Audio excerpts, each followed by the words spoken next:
તમિલનાડુમાં ટીવીકેની જીત પણ સત્તા હજુ દૂર. કોંગ્રેસના ટેકાથી સીએમ બની શકે કે વિજય થેલાપતિ અને ચૂંટણીમાં ભવ્ય જીત પછી વિજયે બોલાવી મહત્વની બેઠક. વિજેતા તમામ ઉમેદવારો સાથે કરશે મહત્વની ચર્ચા અને ભવિષ્યની રણનીતિ મુદ્દે બેઠકમાં ચર્ચા થઈ શકે છે. વિજય થેલાપતિએ રાજ્યપાલ પાસે પણ મળવાનો સમય માંગ્યો છે.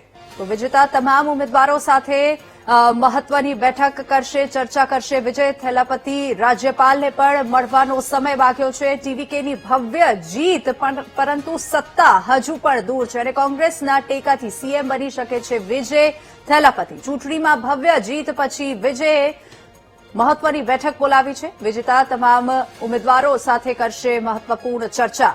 તો ગઈકાલે ટીવીકે ને મહત્વપૂર્ણ જીત મળી છે અને ચૂંટણીમાં ભવ્ય જીત પછી વિજયે બોલાવી છે આ મહત્વની બેઠક. ટીવીકેની જીત પણ સત્તા હજુ પણ દૂર અને આને લઈને જ મહત્વની બેઠક બોલાવવામાં આવી છે. વિજય થેલાપતિએ રાજ્યપાલને પણ મળવાનો સમય માંગ્યો છે અને આ બેઠક પછી ચર્ચા કરવામાં આવશે, ચર્ચાઓ થશે અને જાહેરાત કરવામાં આવશે સીએમ અંગે. વિજય થેલાપતિએ રાજ્યપાલ પાસે મળવાનો સમય પણ માંગ્યો છે. ભવિષ્યની રણનીતિ અંગે પણ આ બેઠકોમાં ચર્ચા કરવામાં આવશે.